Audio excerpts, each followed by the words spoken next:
paper magic will survive like the heat death of the universe, and will... Oh, it's a smuggler's copter. Would you like to crew this? And then it crashes because they don't understand arithmetic. All your cards belong to me. 2 minutes into macing him in the eyeballs, I switched to pepper spray. He's like, it's all right, refreshing. And went back to the mace. Magic is dying. I'm done. Selling everything. I might be a hoarder. And yes, I don't have the crayons or glue to explain this to you right now. What, are you gonna die twice? Oil will be worthless before magic cards will. Well, okay, Dr. Man. That's Mr. Dr. Professor Jason. Hello, everybody, and welcome back to Brainstorm Brewery. We have been recording some after hours. We've been recording some things that are too after hours for the after hours, and you know what that means? Cass is back on the show. Cass, what's up? Hey. Well, welcome back. I'm joined, as always, by Jason and DJ. We've been having some fun before the show, and now we're going to try to record a podcast. Jason cracked the beer. That's how you know it's time. And we have some topics tonight that we think are actually pretty interesting. For instance, you can now go TCGPlayer direct.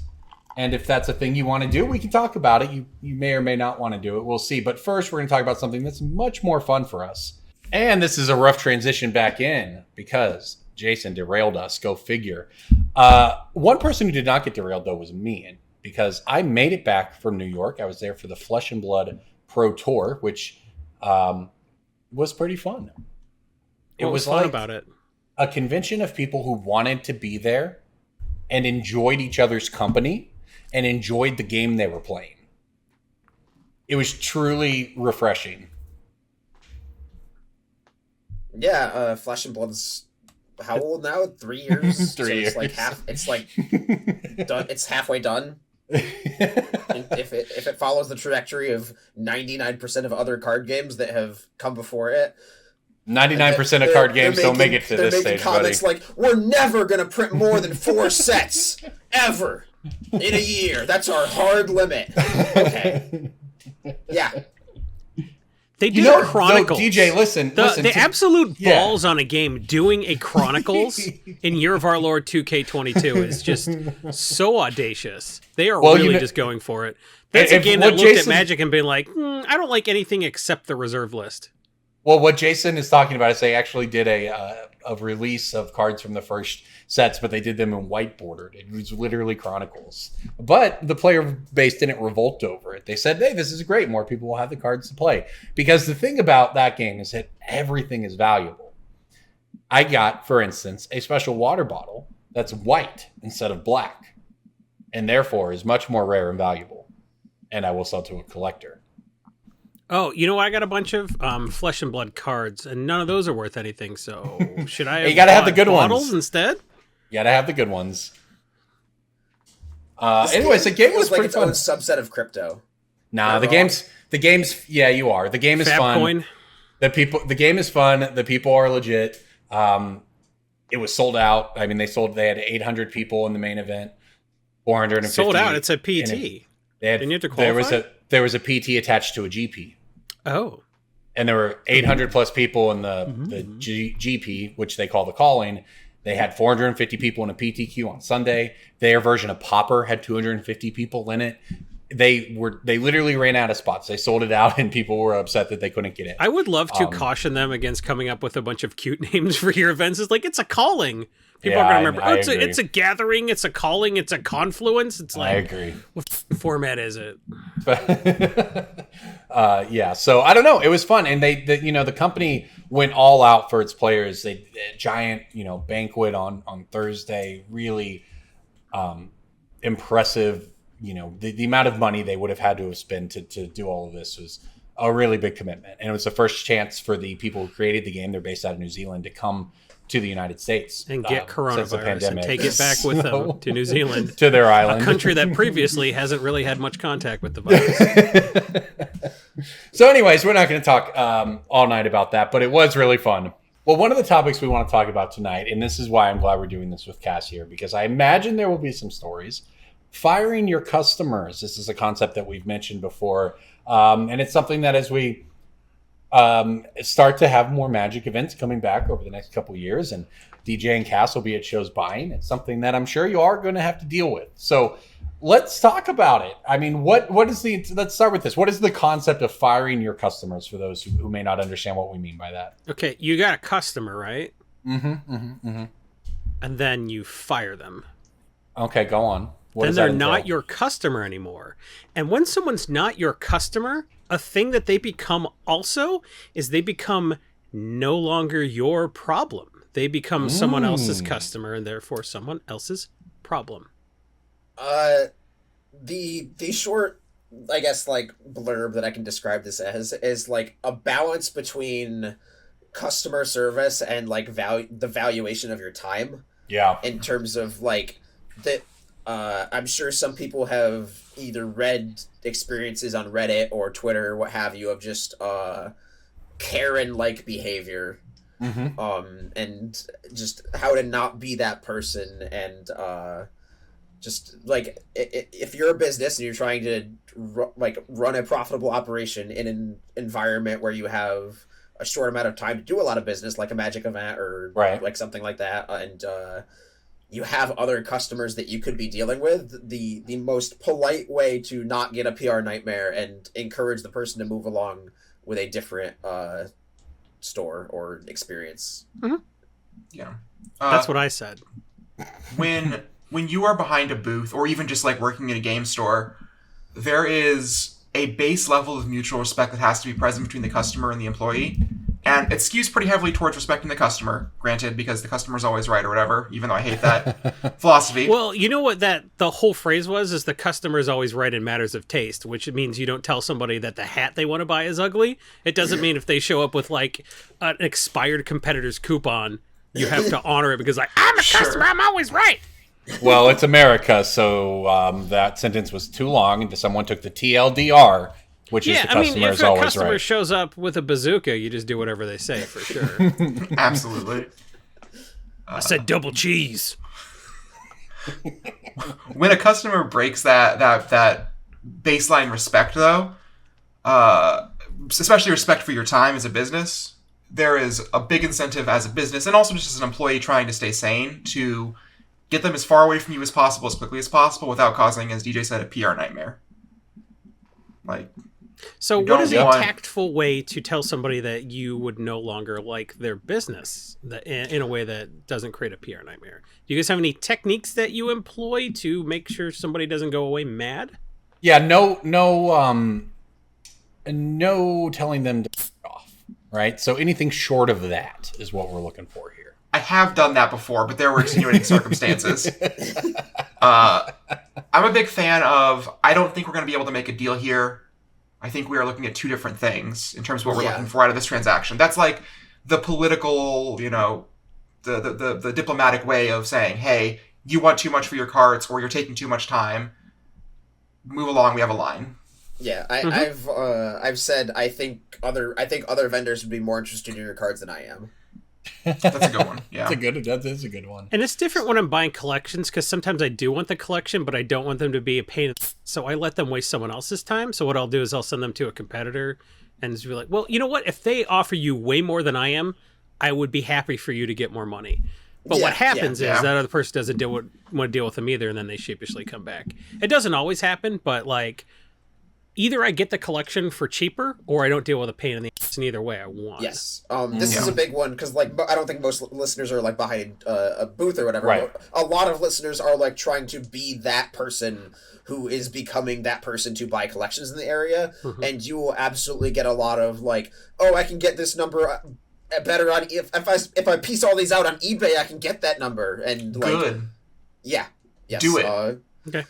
And like, I've had people where it's like, oh, my number on this is 700, and then they say, well, somebody came back to me and bought all my cards as a lot for like 1100, and I'm like, I am glad that somebody overpaid for your cards. Congratulations. Like, somebody else must have been really thirsty or really bad at this, not knowledgeable, or they have a crazy business model I don't know about. But either way, everybody in this seems to have been happy. Somebody else made a mistake. That doesn't mean I'm going to regret not being the one who made a mistake, right? Like, and well, but here's the thing. That's why than not shitting the bed.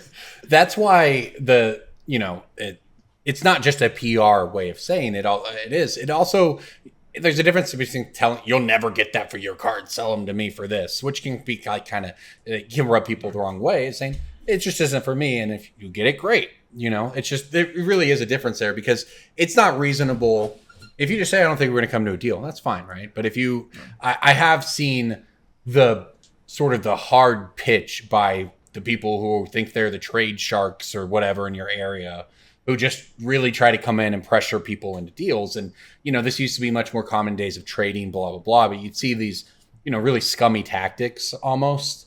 And so, that's something that just by, you can give someone the same answer as that person. But the way you do it really does matter for how they view you as a human being. And therefore, especially in a local scene, how likely you are to have people referred to you. I think on that note, a big part of that respect thing is also respecting that the customer might not know how the industry works, because not everyone is as savvy as us. One of the things that I'm really big on when I'm buying in a booth is I'm transparent. I say, hey, this is the number I can pay. We make, probably this much after we sell it, and it takes this long to sell. And if that's not good for you, that's fine. We're not the place to sell to. But if that it's good for you, and you've given them an explanation as to where the money is going, for a $3 card, the correct number to offer is probably closer to 50 cents than $1, because just the way fee structures work, right? Yes. But you're a player, and you have a $3 card, and someone offers you 50 cents. That feels bad. But then if they explain to you, hey, fees are $1.10, shipping is 60 cents, whatever, that leaves this much for me to eat. And people are pretty receptive to that generally. And you have to let them know, we have to assume every single card is going out one at a time. They don't, but they can, and that can happen, absolutely. Yeah. And so we have to assume fee structures for assuming most cards go out one at a time.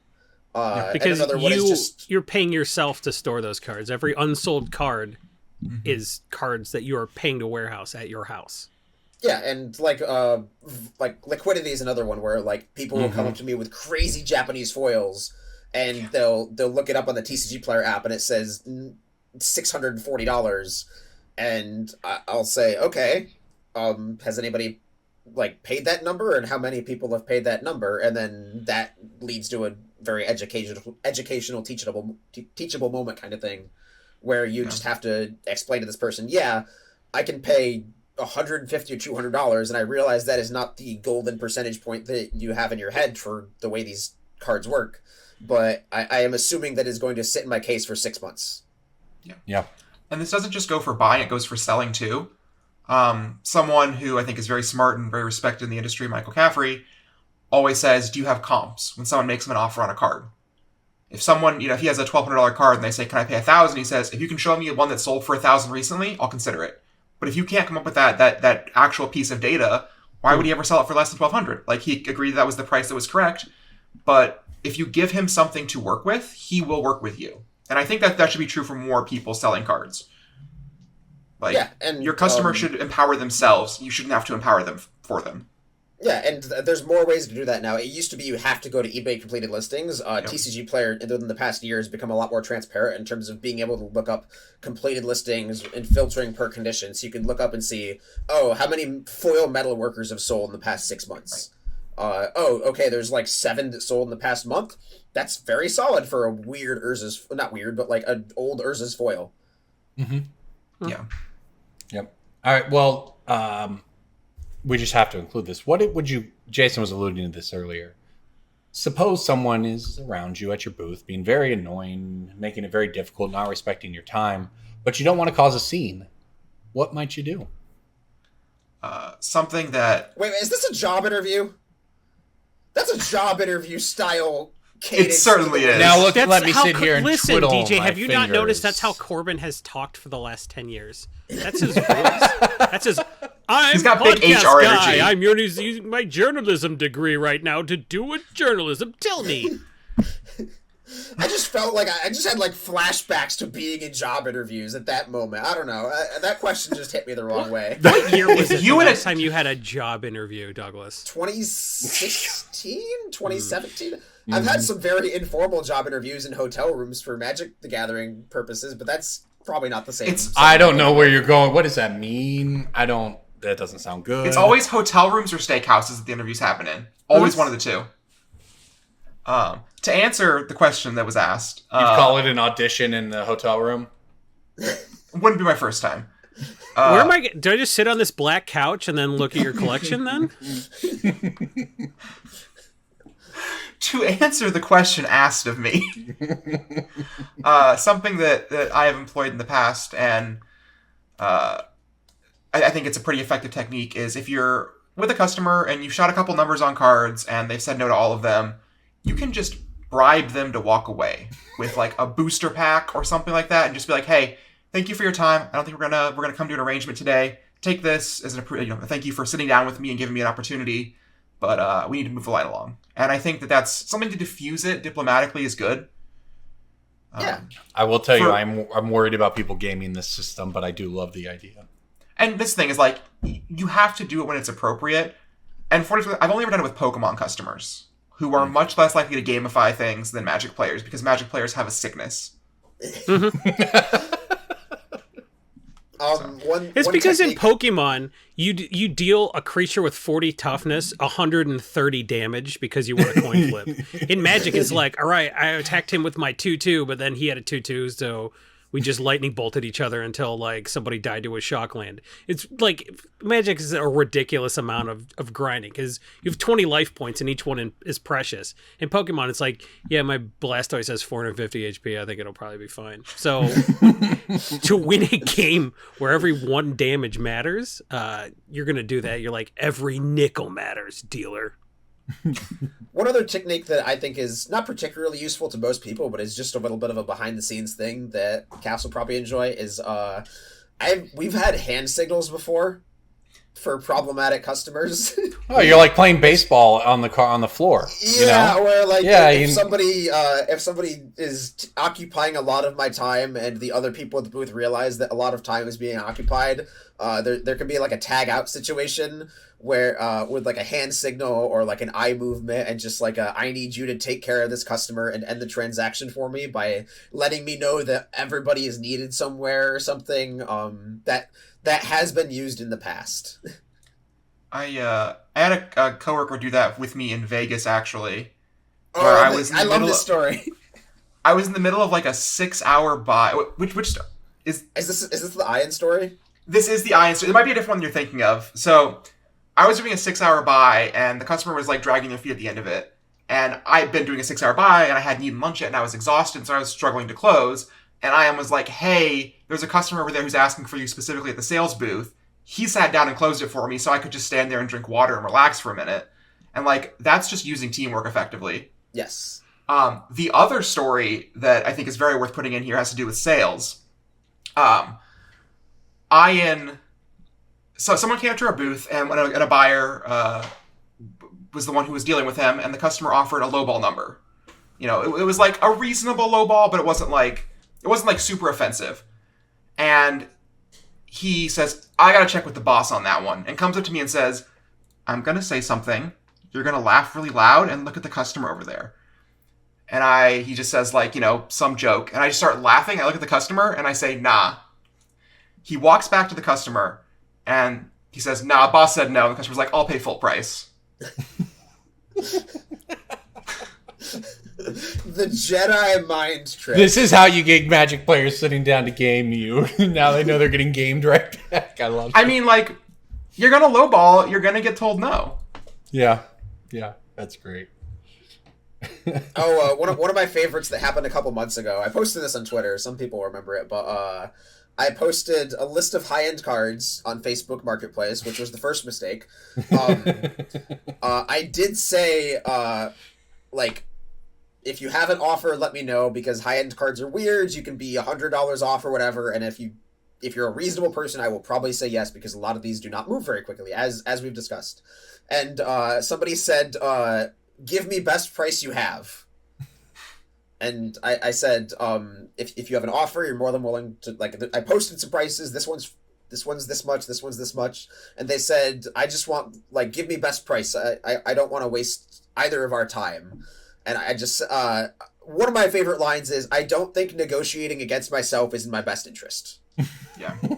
Which, like, if this is a card where negotiating is okay and a situation where negotiating is okay, it's passing priority to put it in Magic player terms. I gave my number, now you give me yours, and then I can counter. Like, it's not just I give my number and then I give a lower number and then I continue to give a lower number. But they basically said the same thing 3 times, and then I fired that customer. Good work, DJ. We call that growth. Well, good stuff. There you go, everybody. That was I think something that Jason, we can't hear you. I can't tell if that's intentional or not. I never know with you. God damn it! When did I mute myself? Oh, go ahead. Say what. Go ahead. If that guy had been tweeting instead of at your booth, you would have argued with him all day. 2019 Endlessly. DJ would have. 2022 DJ is pretty sober of that for the most part, I think. I'm happy to be proven wrong, but I think I've been pretty good about it recently. I'm proud of you, DJ. I'm not. I'm going to tweet that I'm proud of him. He's going to argue with me all day. Yeah. All right, let's... I have screenshots of Jason saying he is proud of me, so... Oh, he's got the receipts, bro. That's not a dunk on me. That's sad, dude. No, Facebook reminded me. Call your recently. father. If you save all the times I told you I'm proud of you, you need to call your fucking dad. That's what that means. No, I put it in our group chat when Facebook told me about it, so it's just on my computer. Like, Facebook reminded me 8 years ago of when I had my first booth, of like when I've had my first cards in my display case. Oh, 8 years ago yeah. when I first started with Brainstorm Brewery, and I was like, oh, I'm selling cards now, woo! And then Jason commented, I'm proud of you, and Facebook reminded me of that 2 weeks ago, so I screenshotted it and shared it in our group chat. That's not weird. All right, before we jump into Pick of the Week, we want to take a second to shout out our sponsor, Coalesce Apparel.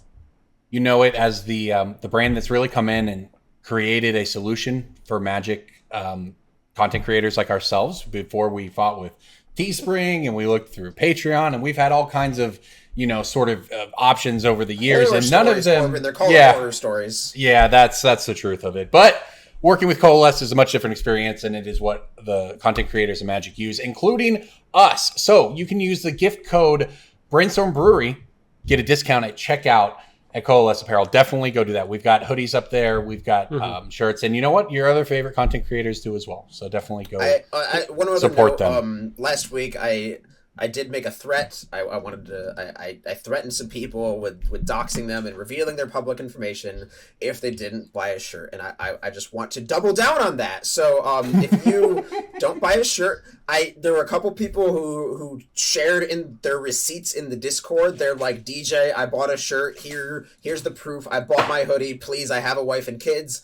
Good for you. You're off the list. The list is getting shorter. Oh my god, why aren't we fin-dumbing all of our patrons?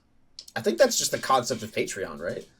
No, but like they give you the stuff willingly, and then you like blackmail them.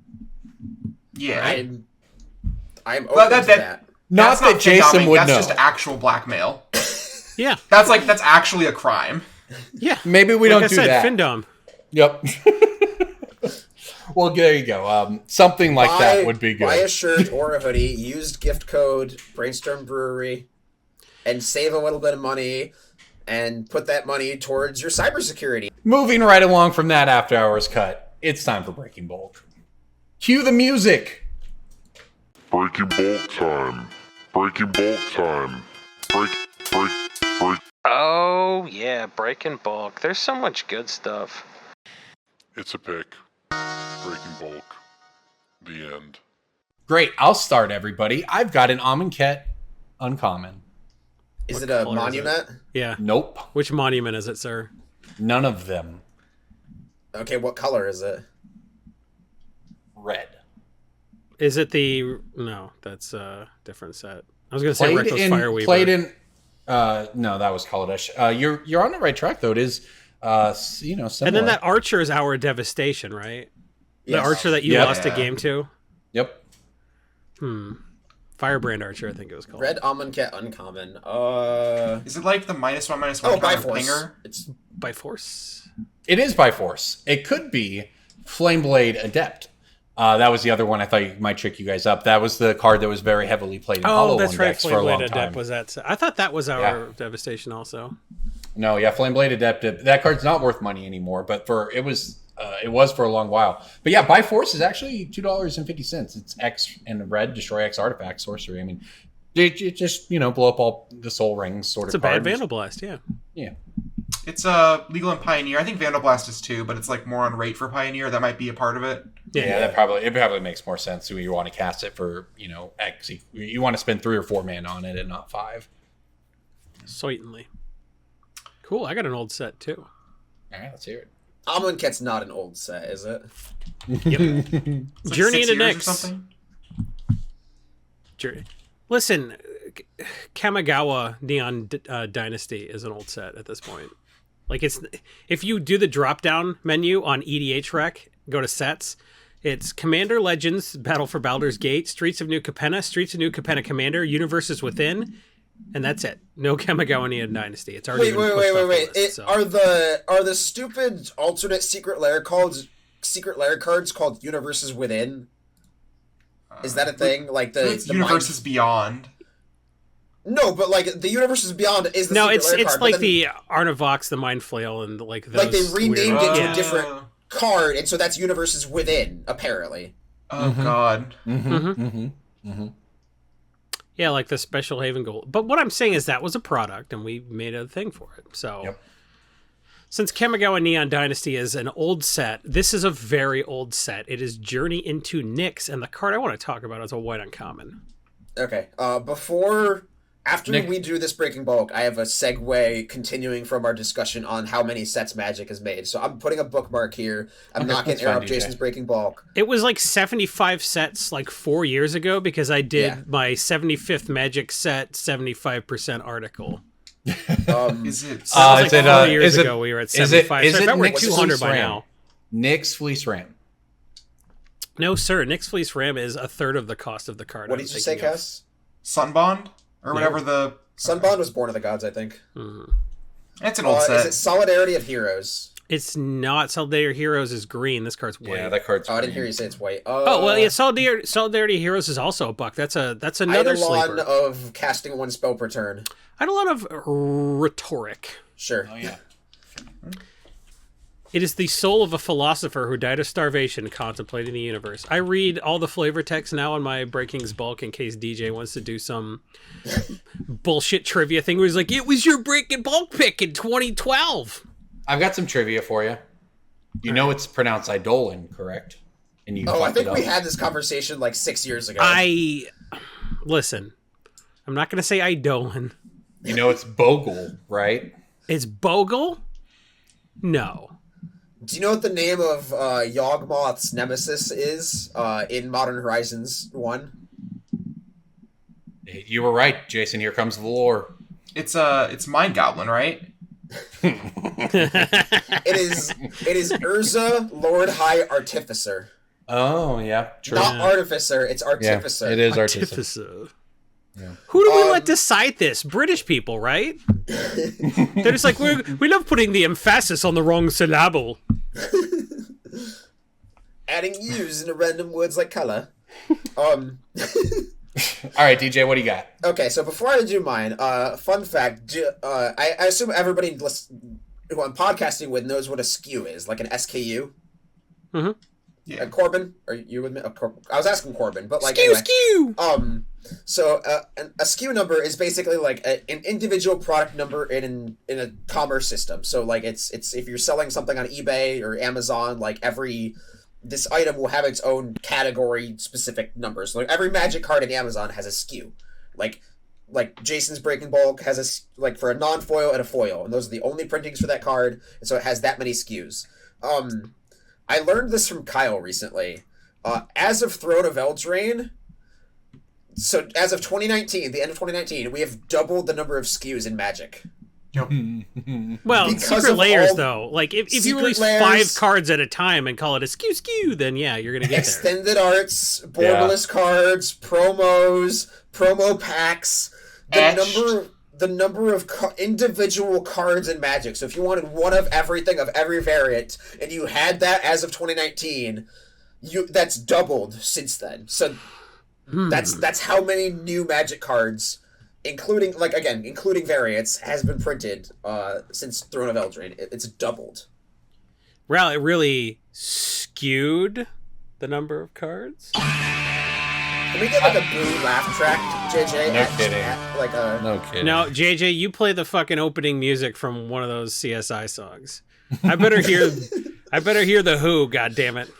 We get the yeah, and then we get the copyright email like. No, it can't be Won't Get Fooled Again because that's from CSI, and it can't be Who Are You because that's from CSI Miami. It's got to be a different The Who song. I like Eminence Front because like that's like a CSI type adjacent Who song, but also when people hear it, they want to buy a mid-sized sedan. So go with Eminence Front. But also me going yeah, it'd be awesome. I'll ask listen, hold up. I'll ask the question. Is that a bad thing, DJ? It is a bad thing depending on who you ask, and most people, I'm asking you. I'm asking you. For me, it's a bad thing. It's not as bad of a thing because I don't sell on Amazon. I think for collectors, it's a bad thing. There's just like the way they've done collector boosters should be drastically changed if they want to do collector boosters in the future. This is a whole different podcast episode.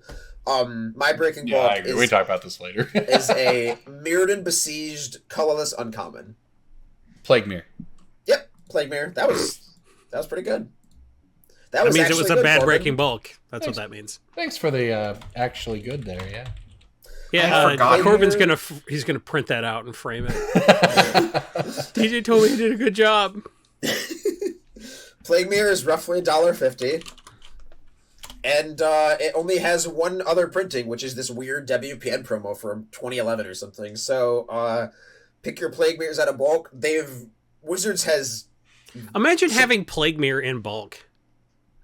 I found one recently. That's why it's in front of me. That's real. That's real for sure. Okay. Yeah. Okay. I'm sorry. Wizards has somehow just danced around returning to Infect as a mechanic, regardless of Mark Rosewater's stranglehold on the company.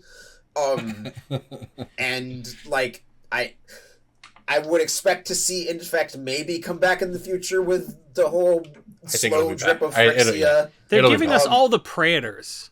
Maybe they rework it. Maybe it's like an energy situation where they're like, oopsies, and we have to do some different mechanic instead.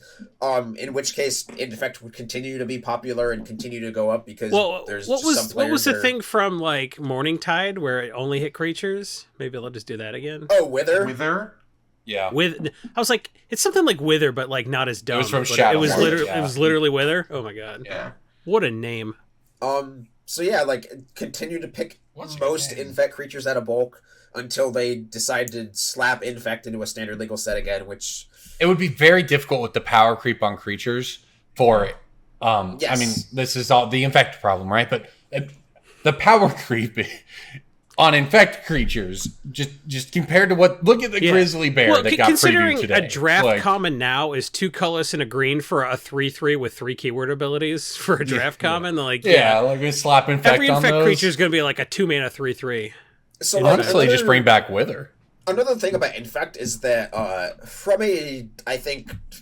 I guess Vorthosy casual design perspective, when they introduced the mechanic, I think they wanted it to be like this slow drip poison thing where like you slowly die over time and count to 10 over this excruciating like control thing, like 1, 2, 3. But like every competitive version of Infect ever has been, how can I kill you on turn 2? You just get housed by a Skithrix on turn 4, yeah. Well, like, Infect has always just been like this mono green, like punch you in the face immediately, which is again not a great like you can't print blue green, but mana, you can't print a better Glistener Elf. That's not a thing you can do design wise, really. I don't think so. Right. I don't know. Well, they'll probably just slap Hexproof on it. I'd play that. They would put Ward 3 on it, Corbin. They're not going to give it Hexproof. They don't like Hexproof. They're going to give it Ward 11. Yeah, no kidding. Yep. All right, Cass, you're up. So, given that there are no rules for Breaking Bulk anymore, mine technically isn't worth anything yet. Oh, God. But based on a spoiler today... Ooh, it's a Breaking Bulk of the week. I love it. Yeah. It is a Throne of Eldraine colorless uncommon. I'm not allowed to answer this one because we talked about it before. Is it Yeah. Ginger Brute? Ginger Brute. Nope. The Oven. No, that card's already like $1, I think. Okay, it might have been. Well, we don't know if you know the rules. I've been on this cast like 6 times. Oh, so Corbin's been on this cast 500 times and he doesn't know the god rules. There are no rules. It is Lucky Clover. Rules. Yeah, Lucky. Okay. Oh. They just spoiled a commander that is Lucky Clover on a creature, and we're getting more adventures in Commander Legends Battle for Baldur's Gate. So Lucky Clover being like 15 cents, 25 cents. At the very least, pull a couple copies from your bulk to play with. Best case scenario, card hits $1. Yeah, that was the card is powerful as heck. It was part of the best standard deck by the end of that format. Yep. By the time they were done doing things. I like by the end of that format does not insinuate like a change in metagame or people drastically changing their decks like of their own volition. It's just 19 cards got banned in 18 different weeks. And in the end, Temur Adventures went from being an unplayable deck at the beginning of that format to probably the best deck by the end of it. As the person who developed the 4-color Omnath Adventures deck with Carmen Handy in our apartment, we realized that like Lucky Clover just goes over the top of everything. So there actually was a meta shift. And if you're trying to be people doing Omnath things, the best way to do it is to just go over the top with Beanstalk Giants and Omnaths. Can't Omnath just be the best deck for like 5 minutes? I was so happy when I saw the EDH best deck bullshit in Modern, people are doing bro. in Modern. I'm looking at these Omnath decks. I was like, fuck, this is what I want to do in EDH. And they're doing it in Modern. It's amazing. The best deck. Best deck in the format. Just leave it alone. Just let it be the best deck. 4-color Money Pile. It's the name of it. Stop trying to taint punch it and take it down a few pegs. Just let Omnath rule over you. Just give me my 5th Omnath. Let me complete it. Great, thanks. What if what if it is a Phyrexian Omnath? They'll be like, your Omnath decks are complete. Ooh, that'd be kind of cool, right? It'll have Infect. Plague Mirror will go up. Lucky Clover will go. Everyone will be happy. You cast 1 spell per turn because of Eidolon of All right. Eidolon of Rhetoric. Something like that. I like that as a community. We've just decided that it's Eidolon. We've just decided that it's Boggles. But everyone else can just get out of here. Everybody you talk to looks at that. It's like, I've been reading English my whole life. That's Eidolon. And then someone's like, actually, it's Garruk. And you're like, nah, f*** you. Everybody I know says Garrick, so it's Garrick. Get out of my face. Do you want something that will live in your head rent-free for the rest of your life? Certainly not. If this is another Obzon situation, you know how many grammar rules I'm the only one I'm aware of? And I hear and it hurts me? No, don't do that to me. So it's not correct. It is in no way correct, but it is a way that somebody pronounced a card. Oh, that's fine. Yeah. Yeah. Do you have any Goblin Matrons? Goblin Matron? It sounds like a robot that just makes 1/1 Goblin tokens. It sounds like a really vodka. Goblin Matron. Oh my God. Dude, that's like an unset card for sure. Oh, my favorite was a friend of mine who said that, and now he's forever Goblin Matron. Goblin Matron. Oh, wow. Matron. That's a rough one right there. That's good. Oof. I like that, man. Oof. Somebody was like, stop pronouncing omniscience as omniscience. You sound omniscience. Yeah. That was that Dan Bach's Facebook? It was a Dan Bach Facebook original, and the guy commented saying, "I hate how everyone says it omniscience when it's actually omniscience." No, he wrote it out omniscience. Like, everybody's so dumb. How do you see the word science and think it's pronounced shun? You morons, you absolute fools. I wonder how many times I've been that guy. Probably more than 0. More than 0, yes. I'd bet money on more than 0. We've all been that guy. Mm-hmm. All right, well, we've got one other topic we want to get to tonight, and this one is interesting. So, if you all are aware, TCGPlayer is making some changes. And as they put it, who doesn't love buffs that stack? If you now want to be a TCGPlayer director, you can pay them money and you'll have your TCG Prime, essentially. Corbin, if you want to be an actual journalist, the subscription service is called Infinite. TCGPlayer Infinite Prime. Priority when you order through Direct. Your order jumps to the front of the line. Free shipping on every order you place through Direct. Tracking included on every order you place through Direct. And subscribers get extra bonus bucks on every order. You can earn up to 3% bonus bucks every day. And that stacks with existing promotions.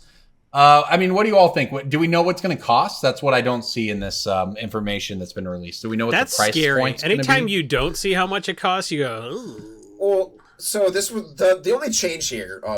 Infinite's been around for a little while, like a year or two, I think. But as a subscription service where you pay TCG X per month, it's another Netflix subscription, and then you had these bonuses. The announcement this is the model most websites go to, and the announcement today was that all of your direct orders will be tracked, even if they are $1. Which is clearly unprofitable if you're listening to this podcast and you know that tracking costs a minimum of $3. So that was the immediate question that a lot of people in Discords and Facebook had was, is this going to cost sellers extra money? Are you going to change the fee structure? And after trying to worm his way out of the question several times, a certain person at TCGPlayer said, I don't have the direct quote in front of me, but it was, this is a hobbyist program and the hobbyist will pay for it, which I can only believe to be translated as the buyer is paying for this based on the fact that they have boatloads of money, literally, because they have a room that is a pirate ship in their office, and that the direct fees are not changing at the moment. Based on this. Well, that is good for sellers.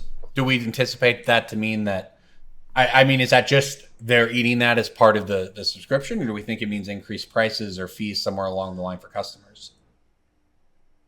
Well, I mean, you're already paying the Infinite subscription fee, right? Like, you're paying $8 or $10 a month. Right. And, like, let's think about the average TCGPlayer customer. How many orders do you put in a month? It's like 2, maybe. Yeah. And your subscription fees cover that pretty well. And I think so too. I think one of the main draws that people have to the subscription service is it is for people who are already spending money that generally means that your order was going to get tracked anyway. So they ran the math on this and are like, oh, if we have to pay $3 to send the very occasional untracked direct order that turns into a tracked direct Infinite order, right? Like the number of monthly subscriptions they are getting from this bonus, I think they ran the numbers and know that is going to exceed the amount of postage they will lose on, like, I have to ship out a common with a bubble mailer. Oh no. Right. Yeah. So to give people some more details here, it's $7 a month, $6.99. On day 1, you earn 1% back on your orders. After 3 months, you earn 2% back. And after a year, you earn 3% back. So that's what they mean by up to 3% back. Look, if you're somebody who spends a lot of time on TCGPlayer, you know, you can make your own decisions about whether or not it's worth paying $7 a month on this. Like, yeah. Running the numbers to know if a subscription service is worth it for you is not something you can usually do. Like, you're not going to count the number of hours you watch Netflix for or whatever. But, like, with something like this, where it's a subscription service where for things that you spend more money on, it's a value proposition. Like, okay, what's my average TCGPlayer order? And, like, does this subscription service pay for itself? You can just put that into a spreadsheet. Yeah, and look, maybe you are somebody who needs cards very soon because your friends beat you at Commander and you want your cards in 2 days to get back at them, and then you want to get shit to the front of the direct line. I don't know, but we wanted to, talk about the changes to it for anyone who is interested in that sort of thing. All the websites are moving to this model. You know, Star City's always had a paywall, although I'm not sure what they've done now recently. But, you know, Channel Fireball did the same thing. TCGPlayer is offering their Infinite program. The Netflix model works for companies, except for Netflix. except for Netflix's investors. Anyway, I think the Netflix bottom line is still quite healthy. Sure. So another thing that I will say about the TCGPlayer thing is that TCGPlayer makes a lot more money when people make smaller orders on direct, because, like, the fee structure is such that, like, those tiny value cards get up to a 50% fee taken out of them. So, like, when I sell a card on TCGPlayer for, like, $2.99, I lose $1.49 in fees if it's a direct card. And, like, that, getting 50% fees is very good, obviously, when the normal fee value for a card on TCGPlayer, like, if I sell a shock land or a fetch land, it's like 11% plus ish whatever, math, taxes, etc., credit card fees.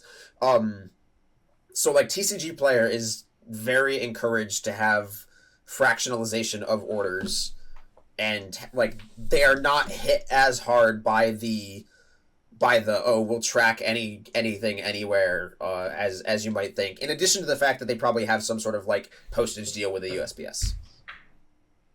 Yeah, I imagine they probably do have something. That's got to be one of the extremely heavy shipping places in the country, I imagine, right? It's certainly the biggest warehouse for cards. Yeah. All right, well, let's move on to our picks of the week. Pick of the week, pick of the week, pick of the week. Time for the pick of the week. And we want to give MTG Stocks a shout out. They, of course, sponsor this podcast. It's the best place to go to follow any prices in Magic. You want to check into the premium program there. Speaking of models that work for customers, that gives you all the tools you could want. You can set up alerts. You can track even more.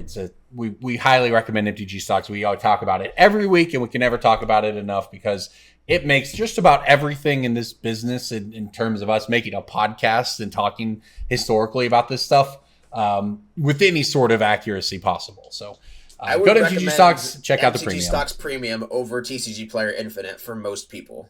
Yes, there very are much people agree. who Infinite works better for because, like, again, spreadsheet numbers and math, and if you spend that much on TCG Player, then that 3% is a lot. But most people, I would recommend MTG Stocks Premium over Infinite if you were going to pick one of the two.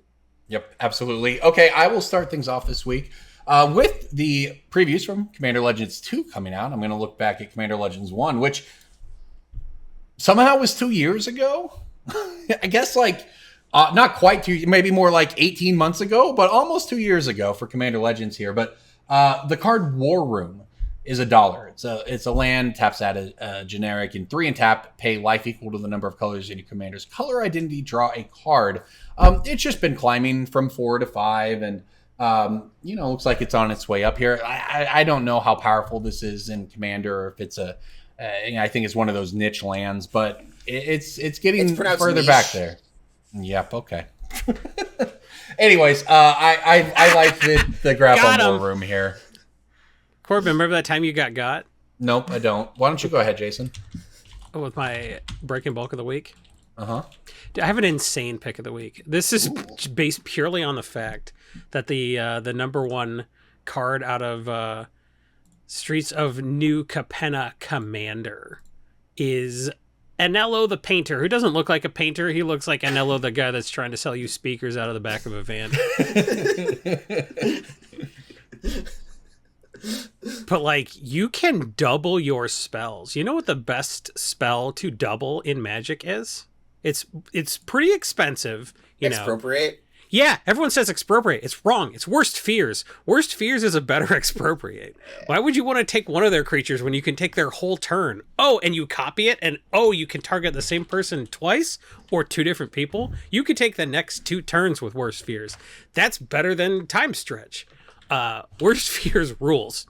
Taking your turn with their cards, very good. Worst Fears is like $2 right now. It's in over half of the Anello deck. Oh man, I'm super into this card. There are like 45 copies on TCG Player right now. I mean, there's another card that was recently previewed that works well with this. It's literally another Grixis Commander, where it's the one that like what's the mechanic? The radiance, where it's like if a spell you control would target X, then it targets everyone. You control all players' next turns? Yeah, that sounds amazing. Yeah, so this is the kind of Magic the Gathering I want to be playing. Worst Fear should not be under like $6, I think. I agree. Right? No, I've loved this card for forever. Yeah, it's finally moving a little bit. There's just so few copies on TCG Player. This is going to go to 10 like right away, and everyone's going to be really shocked. Don't be shocked. Be like, oh yeah, I'll just list all mine now because I listened to Jason, because he uses EDH rec data, unlike I don't know all the other podcasts. Are there any other finance podcasts? No, we outlived them all. Worst Fears dodges the Mindslaver stigma too. So, like, you play Worst Fears and your group doesn't grow as much. Despite Mindslaver being my favorite Magic card, like, I will admit, people do not like when you play it. You just know when you Mindslaver someone that you're going to... The Mindslaver will be looped. And they assume that you're... Yeah, exactly. Because you did artifact bullshit to get it into play, probably, and you got more artifact bullshit. Yeah. But that's fun. It's all I want to do in Commander is Mindslaver people. Well, you can... I was doing that in Vintage. That's, like, how long I've been loving... Brian DeMars taught me how to welder slaver people in like 2005, and that's basically how I play Magic now. I learned how to play Vintage Storm by mind-slavering Storm players. Look at me, I am the Storm player now. DJ, what do you got? I have a card that is based on a commander from this Baldur's Gate garbage. John Irenicus. You're making everything up, but go on. I am. Shattered one. It's a blue-black elf wizard, for whatever that's worth. And it's a commander that is focused around just cards you own but don't control. So donating your stuff and giving stuff away and then goading it. It's kind of similar to my Fantasy deck where I make stuff and give it to people and then they attack. But Assault Suit is a card that was originally printed in Commander 2014 and had one reprint in Commander Anthology in Commander 2016. And I always used to pick it out of bulk because I always thought it should have been worth something for the past several years. It was worth 10 cents, if that. Nothing. I have a giant pile of them, and it has slowly started to climb. It hit 75 cents a little while ago for some particular reason, but it's worth 50 cents now, and they continue to print cards with goad on them. Mm-hmm. And Assault Suit also has that little text of cannot be sacrificed. Does Assault Suit have one printing or multiple? 3. C14, C16, and C Anthology. That's what I thought, yeah. But it's been long enough. I mean, C16 was the most recent printing, and that was 6-7 years ago. So, Assault Suit, more people doing the donatey, goaty, swingy, group slug stuff. Yeah. I like it. Yeah. All right. Okay, Cass, you get to send us out of the podcast this week with a last pick. What do you think? Everyone else picked Commander cards. I'm picking a competitive card, which I know is spooky in 2022. But my pick is Unlicensed Hearse. Oh my god, that card is like the future of Legacy. I love that card. If you think the card is bad, you're wrong. And if you think it's good, it's better. That's like my tagline for it right now. It's a multi-format all-star. It's going to see play in Legacy, Modern, and Pioneer, which is now the Pro Tour format, so there's a lot of pressure on the card that way. It is just a 2-mana, like 8/8 or 10/10 that also is main deckable hate.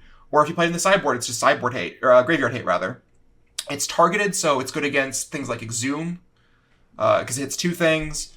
And we live in a world now where rares and standard sets, if they're multi-format all-stars, can be $20, $25. Like Boseiju is proof of that, and Odawara is like $15. Ledger Shredder is $15. So I think a multi-format all-star rare is something that I want to be in on. Well, we also live in a world where Scavenging Ooze is $1, and I think that colored a lot of people's perception of this card, but Scavenging Ooze has been printed 196 times. Also, green's just like... It's green, yeah, exactly. And this card's colorless. Unlicensed Hearse can go in your blue-red deck. So, my story with this card is that I was buying a collection this past weekend, and the more you do this job, the more you realize that, like, card prices don't matter, and you just scan the cards and then you buy them. Especially with all the stupid variant printings and stuff. So I was scanning this card, and I was like, why is this $2? Because, like, there's, like, 8 million vehicles in Streets of New Capenna that are bulk rares, and I didn't know the difference between any of them because I didn't pay attention to the card. And so I scanned this one, I was like, why is this one $3? And then I read it, and I was like, oh, that's why this one is worth more than 10 cents, because this card's insane.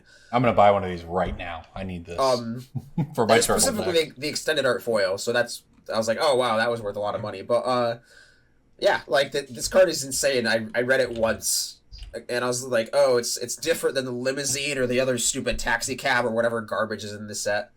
The hearse is very good. And I don't play competitive Magic. And I was able to tell that it's good, which means that it's better, like Cass said. Yeah.